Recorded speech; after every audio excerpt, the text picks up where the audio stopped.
fetiny krismasy 2024 mitombony isan'ny marary nanantona ny hôpitaly.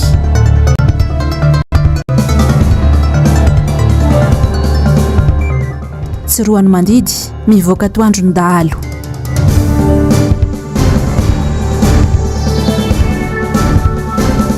Firongatra ny Covid-19 sarotra ny idirana amin'ny fiboana hoy Rivo Rakotovao. Dia mikafaliny indray ny arabako anao amin'izao alatsinainy fa 17 ny volana Desambra ny taona 2024 izao tomboky lahy sy tomboky vavy tonga soa anatin'ny pejany fampalalam-bavao ny MBS manolo ny araba no sady manasanao sahady anaraka ny fotoanany vaovao hatramin'ny farany. Nandritra ny andro ny krismasy ny 17 ny volana Desambra lasa teo dia nitondra ny araba ny teny ny araba sy nitondra ny teny firarintsoa ny vahoaka malagasy rehetra ny filomarika Ravalomanana tamin'izay fankalazana ny andro naterahany mpamonjy ny 20 Desambra lasa teo izay. Tsy andalo fotsiny izany fotoan-dehibe izany hoy ny nambarany fa tena hitondra fifaliana sy fanavaozana ho an'ny rehetra. Toy izao indrindra ny mahakasika izay. Fiarahamonina rehetra izay atoko ambany dia fiarahamonina takon'ny krismasy eto amin'ny toerana ity. Fa ihany koa fiarahamonina ny vahoaka malagasy rehetra satria dia mombantsika manareo Andriamanitra mitary antsika izy. Kaniny zava-boly, zava-tana, tsy mampiomy sadakatsika izy. Fa hitantsika kosa dia mampitombo manareo antsika mba tena hitoetra maro antsika ary tena hijoro maro andavinonana antsika izany. Firarintso ho an'ny rehetra ihany koa satria fantatsika tsara ary ny volazy koa dia betsaka tokoa ny anatin'ny fahasairana fahakiviany famoizam-po. Kanefa misy manantenao fa sika dia samy manana izany fanantenana izany. Olona nandoman'Andriamanitra ny olona manana finoana matanjaka dia niny ny tagnaminy dia tsy manahy izy satria ilay teniny anjery dia milaza hoe aza matahotra fa momba manakariva fiorina lehibe tokoa monaisasika krismasy ity ary fifaliana ho an'ny vahoaka malagasy rehetra, fifaliana ho an'ny olona rehetra eo an-tany mankalaza ny voalohany firenena rehetra ary mahatsiaro fa isika kristiana dia manana andraikitra lehibe amin'izany fampahirenana izany. Mampiorina fontsika amin'Andriamanitra isika ary mitoetra manakariva ho aminy ka dia tanteraka antsika tokoa hoe izany ahafahantsika manefa ny dingana nantetika izay petraka amintsika. Tsy sanatria ataontsika fievitra zany mifana na manjoantsika fa isika kosa mitondram-bavaka ho amin'ireo olona izay ao anatin'ny fahasahiranana tanteraka, ao anatin'ny tsy fahasalamana, ao anatin'ny fahoriana mitondram-bavaka zareny isika. Mino aho, amatena aho fa ain'Andriamanitra fantana mitantana antsika tsirairay avy. Eo amin'izay vaovao mahakasika ny fanamariana ny andron'ny Noely izay hatrany dia ato anatiny ity fanadihadiana manaraka ity kosa no hitondrana aminao ny akon'ny fetin'ny Noely. Nambarany tompon'andraikitry ny serasera eo anivon'ny hôpitaly HGR Ampefloary fananala miakary nombana sy Mathieu Prince. 2020 ny isan'ireo marary nandalo fizaham-pahasalamana tao alohan'ny zomina nanaraka fijaboana tao amin'ny hôpitaly Mpanjakana ity taoriana. Mbola tomefona tao amin'ity hôpitaly ity androany tamin'ny fotoana nandalovanay dia nitoerana. Teo amin'ny sehatra ny fiarahamonina HGR 70 ny accident de travail n'ireo lozan'seo nandritry ny asa 3 natanjahantena 2 ary ny hafa amin'ny 70. Ireo mitsoka ny hôpitaly nandritry lehilahy 2 ireo saika namono raha ny valanaketina Covid-19 kosa sy teny zera Facebook sekirity anjiro bareny sy ny olona marary ny Covid-19 nefa zararaha misy sy efa tsy zarizary. Noho ireo zava-nitranga ireo dia maro tamin'ireo mpampiasa ity tambazotra sosialy ity no nangataka ny fametra-pialan'ny ministry ny angovo satria nambaran'izy ireo afa tsy mahefa azy. Mamono ny vahoaka ny fitondram-panjakana ho hiatrany ny fanehoan-kevitra. Ny fandraisana andraikitra zararaha misy kanefa ireo manaraka fitsaboana mbola atao tandrevaka. Fijaliana no iana ny vahoaka malagasy manoloana ny zava-misy. Ny vaovao mahakasika ny fahasalamana dia nitatitra mahakasika ny Covid-19 eto Madagasikara kosa indray 1,5 nitrangana Covid-19 vaovao hita tamina fitiliana natao 703 teto Madagasikara teo anelanelany 7 hatramin'ny 14 Desambra lasa teo 130 namoy ainy 730 anatin'ny tranga fahasarotana ny 420 tamin'ireo tranga dia teto amin'ny faritra Analamanga avokoa raha 420 tamin'ny faritra Vakinakaratra manoloana ity tranga ity dia nitombony ivitoerana mandray marary anisan'izany ny eo amin'ny CTC19 somandrakizay raha ny fanazavana ny forma modéré no raisineny izany hoe ireo maneho tranga tsy misy fahaseporana ka ilana ny fampiasana ny concentrateur d'oxygène mila mailo sy mitandrina hatrany ny rehetra ka anaja ny fipetraram-pahasalamana sy ara-pidiovana samihafa indrindra ny fanaovana vaksiny. Mivoatra trano kosa ny fanadihadiana mikasika ilay lozan-dranomasina niseho tany Soanerany Ivongo herinandro lasa izay. Nisy ny fampetsoana mpanao gazety nataony avy eo anivony agence portuaire maritime et fluviale na ny APMF indray androanty nampahafantarana ny toy ny rara. Nialirary nombana sy Mathieu Princy. Tamin'ny alarobia 12 ny volana Desambra lasa teo voazo lazaina ho hita avokoa ny ankamaroan'ireo olona namony ainy vokatry ny lozan-dranomasina nahazo ilay sambo MS Francia 3. Tafakatra 520 ireo maty ary 3 hafa mbola karohana amin'izao fotoana izao. 570 ny isan'ireo razana hita tamin'io andron'ny alarobia io izay nentina tany Soanerany Ivongo avy hatrany ny alakamisy teo. Ny 40 tamin'ireo vatana mangatsiaka ireo no noraisin'ny havany ary ny 540 voaterina levina tany ambanivohitra Soanerany Ivongo no ny fahasimbana. No mafisiny teo anivony PMF hatrany fa sambo mpitondra entana ary tsy nahazo alalana hitondra olona ity niteradoza na kozana ain'olona maro ity. Ny fanadihadiana natao an'ireo olona sy velona kosa no nahafantarana ny isan'ireo mpandeha tao anatin'ity sambo ity raha toka tsy nahitana ny lisitra ireto farany tao anatin'izany. Ny alarobia dia zara roa ny toerana nanaovana ny intervention efa nanomboka ny deriva teny faritra andrefany Sainte Marie ireo razana zany traboina nandritra n'io voina io ka tamin'izay fotoana zay zany no nahitana ny razana 570 730 eo zany ny olona tao anatin'ny sambo ka ny 530 amin'ireo zany no hita ary ny 3 ny mbola karohana hatreto. Ao anatin'izay 530 zay dia 50 ny velona ary 520 kosa zany no namony ainy zany. Tsy tapitra hatreo fa mbola mitoetra ny fanadihadiana mikasika ity raharaha ity raha ny voalaza hatrany. Ny fanadihadiana ary loza dia efa nanomboka androany ny fanamarina ny mombamomba ny sambo sy ny ta an'ilay sambo ary ny mamombamomba an'ireo olona zay teny ambonin'ny sambo sy ny entana zay teny ambonin'ny sambo rehefa mivoaka ny vokatry ny fanadihadiana dia hiatra avy hatrany. Confirmé fa ny tompo-tsivismo sady kapiteny Tsambo no tompony. Kehitriny izy zany dia mbola miafina ary andala-pikarohana azy ny tompon'andraikitra zany. Nambarany ity tompon'andraikitra ity ihany koa fa isy ny fanaraha-maso entitra ireo sambo izay miasa amin'ny faritry Mananara, Soanerany Ivongo, Sainte Marie ary Maroantsetra hialana amin'ny trangana fiondranana tsy ara-dalàna izay ahina hiteradoza tahaka ity niseho ity. Natratra 170 ny trano rava sy rotiky ny afo vokatry ny trano goavana ny tranga tao amin'ny fokotany Ambinanty tany Soanerany Ivongo ny aliny 14 Desambra lasa teo. Trano nampamongady ny 70 tamin'ireo.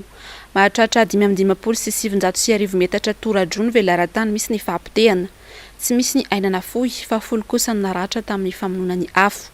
770 sy 10 ny fitambaran'ny tsy manan-kialofana. Tombanana ho 10 miliara ariary ny fananana potika vokatry izany. Napetraka vonjamaika eo amin'ny trano pokon'olona ny sasany tamin'ny Traboina. Olana teo amin'ny herinaratra ny voalaza fa ny andohan'ny afo raha ny vaovao hatrany. Nanano sarotra ny fifehezana ny afo ny fahateren'ny trano sy ny tsy fisian'ny mpamonjy voina mpamono afo na ny pompier.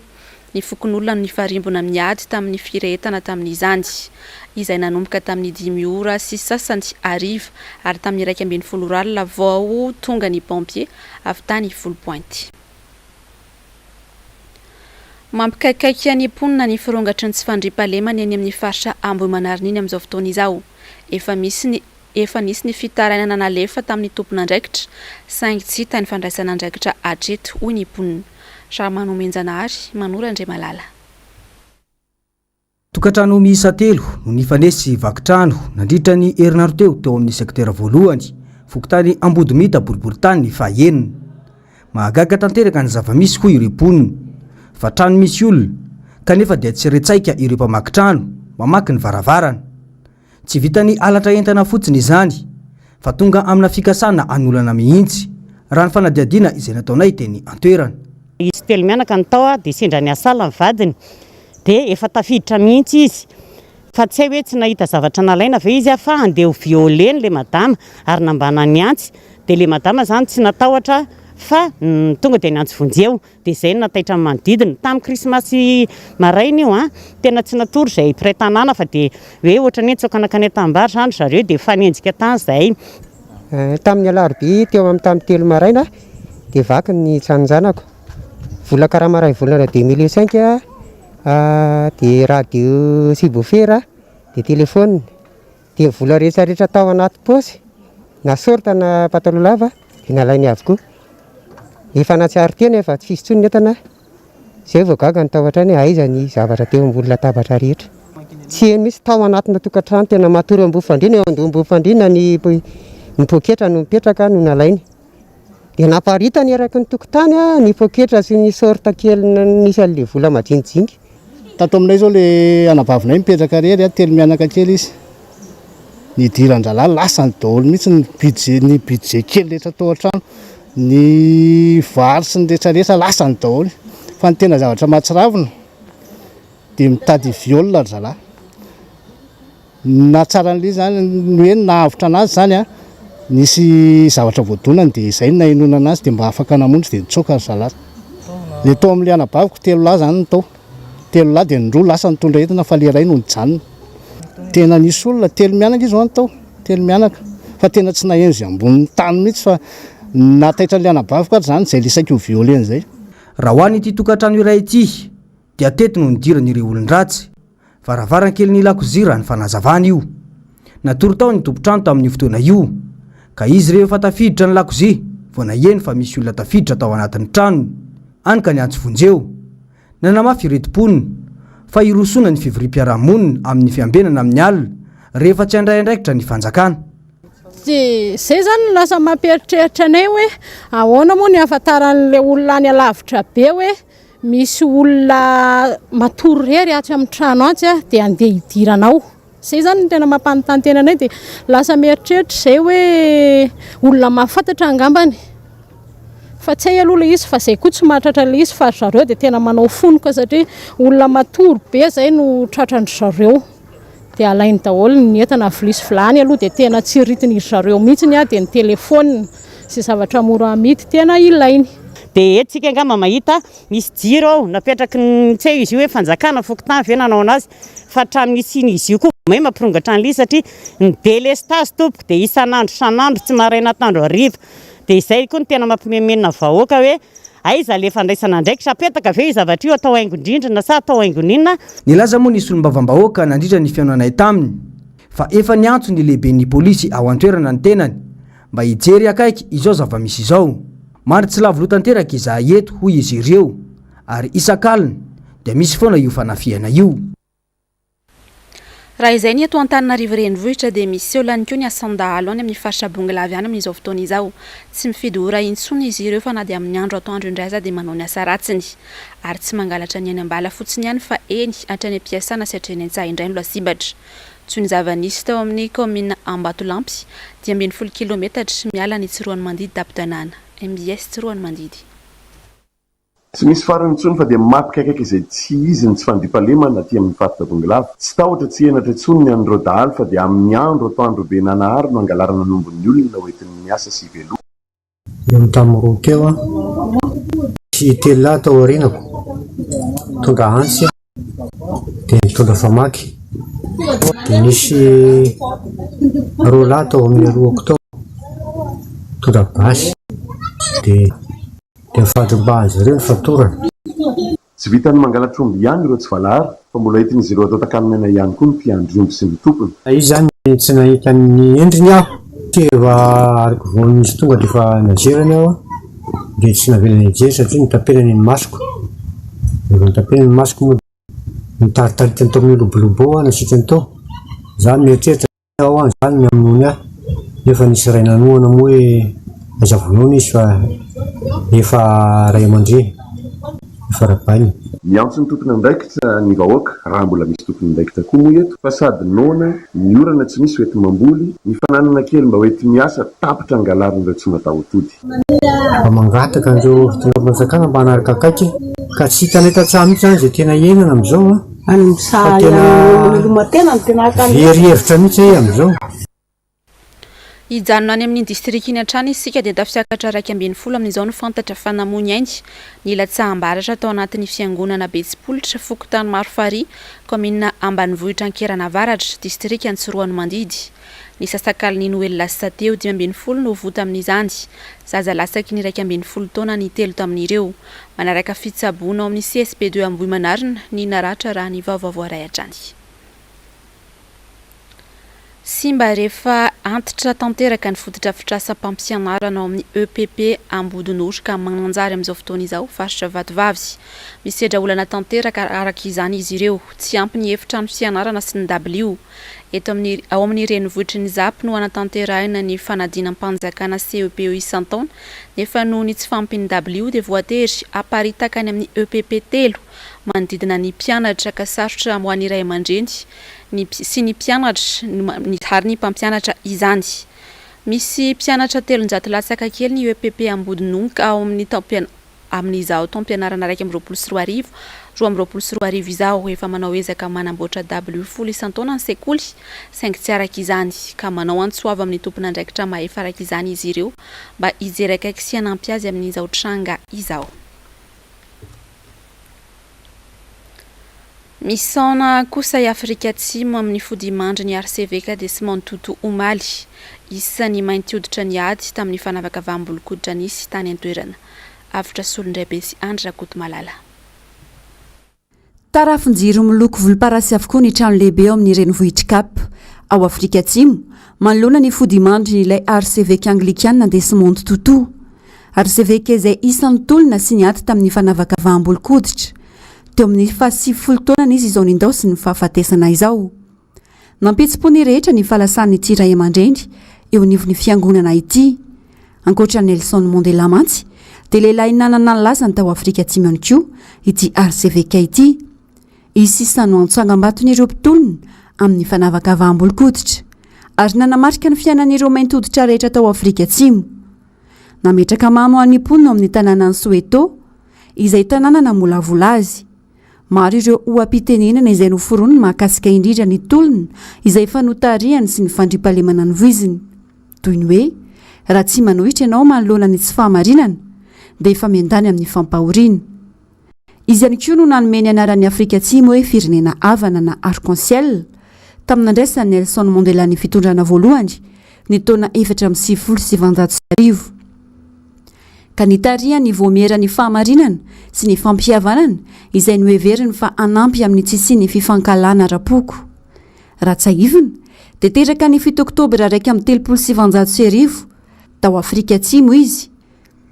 Nanomboka nampianatra ny taona 1770 ary ny ala raha niara-ny lalàna amin'ny tsy mampitovy zo ny fotsy hoditra sy ny mainty hoditra ny taona 1770 ka nanohy ny fianarana teolojia tao Johannesburg.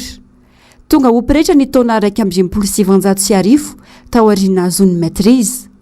Teo anelanelany taona 1770 sy ny taona 1770 dia voavidy ho talerefitry ny filan-kevitry ny fiangonana maneran-tany Desmond Tutu. Rehefa tonga ny taona 1770 dia notendrena ho sekretera jeneraly nyity filan-kevitra ity ny tenany ary lasa mpitondra tenim-pireneny momba ny zony mainty hoditra. Namoaka boky ihany koa izy ny taona 1770 mitondra ny lohateny hoe de Divine Intention izay niraketa ny fampianarana rehetra nataony. Nahazo ny prix Nobel de la Paix koa ny tenany ny taona 4,7 tamin'ny tolona tsy nisy eritreritra nataony makasika indrindra ity fanavaka ambahambolo-koditra ity sy ny fampihavanam-pirenena. Maro ireo nitondra teny fampahirezana sy naneho ny fiara-miory toy ny filoham-pirenena any an-toerana Cyril Ramaphosa. Tsy nanadino ary nandefa taratasy fiara-miory ho an'ny firenena afrikana tatsimo ihany koa ny filoha Marc Ravalomanana ho fanehoana ny fankahirezana sy ny fiombonam-po amin'izao fahalasany andrarezina izao. Nanatanteraka fivoriana maika ny fitondrana mpanatanteraka Fransay androany makasika indrindra ny ady amin'ny fiparitahan'ny Covid-19 Omicron any an-toerana. Teboka lehibe nandritra izany ny ampiasaina ny passe sanitaire mba ahafahan'ny mponina mivezivezy ny volana janoary ho avy izao no daty voatondro fa ampiarana izany. Avitra solondray sy Andrakoto Malalatrany. Efa tafakaratra amin'ny ray hetsy nisan'ireo mitondra tsy coronavirus Omicron ao anatin'ny 20 ora raha ny vaovao nivoaka ny sabotsy teo ao Frantsa. Nanatanteraka fivoriana maika araka izany ny fitondrana mpanatanteraka ny toerana manoloana izao fiparitahana miopampana izao. Nodiniana maika nandritra ny filakevitry ny minisitra androany ny fampiasana ny passe sanitaire mialohan'ny nitondrana azy eo anivon'ny parlementaire. Ka iso amin'ny fampiarana izany avy hatrany manomboka ny 12 janoary 2022 ho avy izao. Ny tsy fananana ity passe sanitaire ity dia mitarika amin'ny tsy fahafahana mandeha amin'ny toerana be olona toy ny toeram-pisakafoana, mandeha amin'ny fiara fitateram-bahoaka sy ny maro hafa. Fa manoloana io dia nandraisana fepetra ihany koa ireo toerana ahitana fivorivoriana indrindra amin'izao akatiky ny taom-baovao izao. Ankilany dia nangataka fanemorana amin'ny fidiran'ny mpianatra ireo mpitsabo maro isoroana amin'ny fiakaran'ny ta. Raha ny fahitana ny toedra raha amin'izao dia vinavinainao tafakatra hatramin'ny 2 hetsy any ho any nisan'ireo mitondra ny tsimikaretina ny tapaky ny volana janoary ho avy izao.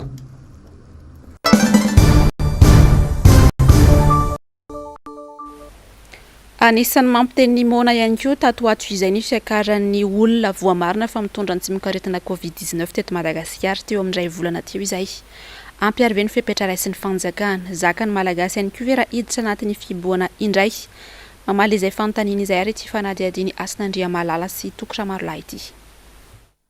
4,7 ny tranga vaovao Covid-19 teto Madagasikara tao anatin'ny herinandro ny 12 hatramin'ny 14 Desambra lasa teo ary 130 ny maty. Tranga be indrindra hatramin'izay nidiran'ny varanaretiny io teto Madagasikara noho ny fitavozavozany ny mpitondra fanjakana. Ankehitriny tsy andrenesam-peo mihitsy ny mpitondra fanjakana kanefa efa miatra loza ho an'ny vahoaka malagasy. Maro ireo matahotra sahady amety idiran'ny faritra sasany amin'ny fihiboana indray indrindra ho an'ny Analamanga. Tsy ho zaka vahoaka madinika nefa izany fihiboana izany hoy Irivo Kotovao. Sarotra be fa tokony mijeran'ireo fepetra hafa isika ahafahana miady amin'ny valanaretina satria hoaizintsika izao amin'ny lafin'ny fahantrana raha mbola ioboka tsy asa ny olona. Hevitro moa zay satria manontany nareo fa dia fanjakana no mandanjalanja. Atreto dia mbola fahamelomana ara-pahasalamana ihany no an'ny fepetra nataon'ny mpitondra fanjakana entina hiatrehana ity valanaretina efa mianaka izay tsy izy ity. Tokony atao lara-pahamehana nefa ny aim-bahoaka hoy hatrany ny fanazavana. Fanjakana tokony hijery fanefitra mafimafy kokoa zany amin'ireo fepetra izay ho raisiny ny ara-pahasalamana fa tsy ny fifanenjeny eran-tanety fa ny ara-pahasalamana fandraisana ny olona fanokafana an'ireo topo izay tokony hisy dia zay zany no ataon'ny fanjakana zao ary mampahafantatra ny olona ary indrindra ny resaka vaksiny. Aiza ho aiza isika aiza fanentanana vahoaka fanaparehana amin'izany amin'ny faritra ery Madagasikara fa tsy andrasana hoe fa mioby ilay aretina vao tonga. Zay zany atoko hoe zava-dehibe adidy ny fanjakana andavanandro zany indrindra fa misy an'io. Mane mety manahirana fanjakana moa ny tsika ny teny ny lasa aloha hoe vao voafehantsika io. Zay moa ny sarotra nefa taona fa teny voateny iny fa miandro ny vahoaka zao fa didin'ny fanjakana zany. Manahirana fotsiny zany zao mijerina makany hopitaly tsika. Tsy hita soratra mihitsy zany ny ezaka izay nataontsika tanatin'ireny toeran'ireny mba ahitana hoe reto nandaniana ny vola tamin'ny fotoanandro. Zany hoe ireo fitaovana mba maharitra toy ny kojakojainy any amin'ny hopitaly ny fandraisana marary na ny fandriana na ny fitaovana na ny karama omena an'ireo olon'ireo za zany mampanontany tena amin'ny lafiny fitantanana hoe fanakaiza ary zany mety misy ny volany laliana fanafody zay efa lany a fa hoe aiza reo mafitaovana maharitra na nandanitsika volapetrabe sarotra ary mora lavitra ny lalana ho an'ny Madagasikara raha ny ady amin'ny Covid-19 no resahana ambany dia ambany tany olona vita vaksiny fa nefa ny Covid-19 ny fanjakana itsakilany mitafozavoza mandray fanapahan-kevitra ny vahoaka atrano ny sorona sy mibaby ny adalany ny mpitondra raha niverina avy any Toliary ny azo an'Antananarivo ny filomarika Ravalomanana dia agagana ny any rehetra fa tena mbola tsy nisy simba ny lalana eny amin'ny tampony Orombe io lalana io izay namboariny fitondrana marika Ravalomanana Asinandria Malala sy Tokra Marla tsy mbola misy simba ny lalana eny tampony Orombe lalana izay anisan'ny tena mampijaly mponina talohan'ny fitondrana marika Ravalomanana rehefa tonga teo amin'ny fitondrana ity farany dia anisan'ny namboarany ary natao laram-pahamehana ity lalana ity efa mahery ny 14 taona izay no nahavitany ity lalana ity tsy mbola nisy mipika ary tsy miafiafy mihitsy ny fiara mandalo eo aminy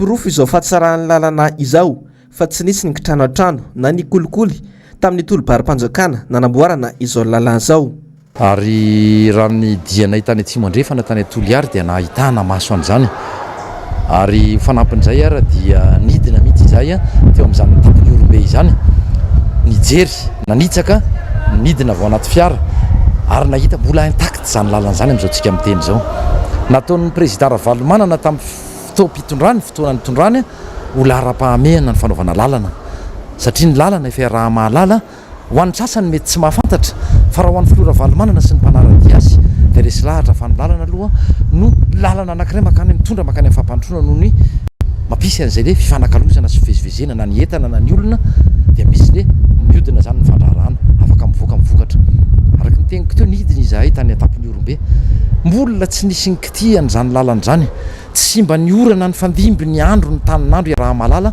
ny mahitany any amin'izany faritra atsimo andrefana izany fa samy laza eto fa tena mbola hoe toy ny lalana vao natao vao omaly na natao vao tamin'ny ray volana lasa ny lalana zany izay le hoe professionnalisme matianina ao anatin'ny fanaovana zavatra mahalala mahafantatra ary mahavita osy président Ravalomanana efa mihoatra ny romby ny 10 taona nanaovana an'izany lalana zany haizay nareo mpitondra amin'izao fotoana izao raha tsaivina dia lalana amin'irefy iray alina kilometatra latsaka no vitan'ny filomarika Ravalomanana fony izy teo amin'ny fitondrana miantso ny fitondrana frantsay mba hanatsaratra ny tetikasa teleferika ho atao eto Madagasikara ny senatera frantsay Pierre Laurent tamin'ny alalan'ny fanambarana an-tsoratra nataony ho an'ny ministry ny toe-karena sy ny fitantanam-bola eto an-toerana ao an-toerana asa laram-pahamehana mipaka mivantana amin'ny fiainan'ny malagasy no tokony ho ataony Ando Miaratina sy Andra Koutmalala 152 millions d'euros.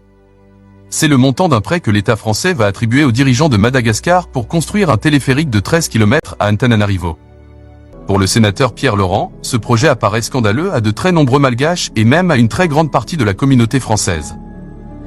Tamin'ny alalan'ny fanontaniana an-tsoratra larana 5 sy roa alina ny 14 desambra 2022 lasa teo nanaitra ny ministry ny toe-karena sy ny vola Bruno Le Maire ny lolona frantsay Pierre Laurent momba ny famatsim-bola ny tetikasa teleferika ao atao eto Antananarivo tetikasa izay tsy tondra voka-tsoa velively ho an'ny vahoaka malagasy izay fa tena latsaka anaty fantrana lalina no tsy hamahany olona ny fifamoivoizana araka ny antony natanterana azy ny teleferika ranambarany vola mitentina 2.50 tapitrisa euro amin'ny alalan'ny findramam-bola amin'ny tahirim-bola frantsay ary findramam-bola amin'ny banky izay antohan'ny BPI na ny Banque Publique d'Investissement France Export no kasaina anovanjany vola be tsy toko tsy foroana izay ny vahoaka ihany no mbaby zany mandritra ny taona maro kanefa efa sady anjadiny loza sy fantrana lalina manjary fandanipona sy aingitrengitra fotsiny ihany zany fanatanterana ity tetikasa ity mametra-panontaniana ny tenany makasika ny fomba nanamariana ny fankatoavana sy ny fitantanana ny teleferika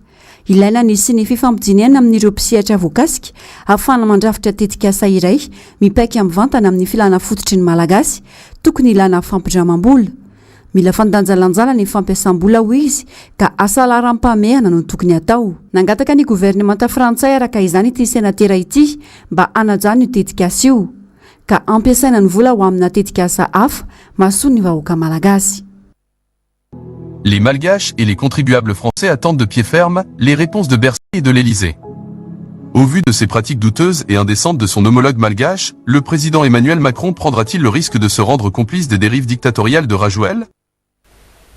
Warainao anatin'ny fandarana Global News aorian'ny fampahalalam-baovao ny horonan-tsary mampiseho ny teboka 3 mahakasika ny tsy tokony hanatanteraina ity tetikasa teleferika ity. Ny rotsaka Antsihatra nanala-tsikafona sy nanadio tatatra niaraka tamin'ny tantsa teny Ambohimanarina ho an'ny Androany. Nisy olom-bavambahoaka voafidy teny an-toerana Todosoa Andriamampandry, Ramanomenjanahary sy Manora Andriamalala. Manana raha tany le makavolena raha Ambohimanarina. Ireto varo reto izao. Ny volana Oktobra teo ny naketsana ireo tantsa ary afaka ray volana raha kely indrindra dia hitsinjay izany izy ireo. Voalaza fa mahavita ny ampany amin'ny fotoana ny maintso ahitra. Olana ny fahatotorany tsikafona ireo lakan-drano ka isan'ny teraka ny fidina ny vokatra indrindra fa tamin'ny fotoana ny fanetsana izany. Dia nampiseho firaisan-kina indray nisy olom-bavambahoaka sy ireo tantsa eny Ambohimanarina ka nanadio ity lakan-drano ity. Tsy hoe député ny tena na olona ambony teny ambony lalina tapatra fa miara-miosina amin'ny voakaoratra zao zany no atao tsy hitany hoe mameny karamany ianao sy manao fiantsona ny tompona andraikitra fa sady manao an'izay ianao no miara-miosina miara-miasa amin'ny vahoaka zany ao anatin'izay. Zany hoe zany tokony ataony mpitondra modely eto amin'ity fireneny ity zany zany hoe miara-miosina miara-miasa amin'ny vahoaka dia mandray andraikitra ianao amin'ny zay tokony atao zany ao anatin'izay. Dia hitantsika amin'izao fa efa betsaka zany miala ny tsikafona rehetra sy ny setroa zany efa tena madio dia hitantsika amin'izao fa manomboka miditra ny rano sy ny fivoahany sy ny fidirana zany efa mandeha araka ny tokony izy. Afaka mamantsy Antananarivo iray manontolo arabary tokoa ny le makibetsy mitatatra raha voakarakara ara-dalàna raha ny vokatra hita eny an-toerana no jerena. Tsy hanavana andro ny fanampinan'ny vahoaka ho iatrany ity solom-bavambahoaka lany tamin'ny anarany Antokotimo ity. Aim-bahoaka no tantaniny ary voka-bahoaka no hita eny an-toerana. Fa tsy hoe tompona andraikitra ianao dia olon'olona fotsiny zany amin'ny fahazarana amin'ny bahoaka ka na dia akatoko mifety aza ny vaninandro toy izao dia tsy masakana ny tenako zany iara-iso-potaka amin'ny vahoaka sy ny tantsa indrindrindra ety Ambohimanarina zay tena mamelona ny mponina ty Ambohimanarina zany sy ny manodidina amina hektara maro mihitsy zany ary olona amanaly ny amanetsana zany no mivelona amin'ity lemaki betsy mitatatra ity. Dia hitanareo amin'izao zany velom-boly ny tatsa na ny vary ary amin'izao efa mahavelom-boly zany ny tenako dia vonina hiara-iasa resaka tombotsoa ny vahoaka ka mahasoa ny vahoaka dia vonina amin'izany zany ny tenanay. Fa ho an'izay tsy mitompona andraikitra tsy mandray andraikitra dia tsy maintsy mijoro ny tenako miaro ny vahoaka ary tsy hamelako fa ho tabatabako horetany ho ren-danitra ho an'ireo izay tsy miasa. Ny lehibe anay no ohatra ho iatrany ity solom-bavambahoaka ity ka izany no mahatonga anay mirotsaka an-tsehatra amin'ny fanampinan tansa toy izao hoy ny fanazavany. Ny fambolena sy ny fiompiana no tena ivelomany ankamaroan'ny malagasy ka izany no isan'ny antony ny mahasoa ny filomarika Ravalomanana tamin'ny fanampina azy ireo. Lesona miampita izany ho iatrany izy satria fiainam-bahoaka no nametrahany vahoaka fitokisana taminay koa tsy maintsy mandray andraikitra raha toka mitavozavoza ny fanjakana.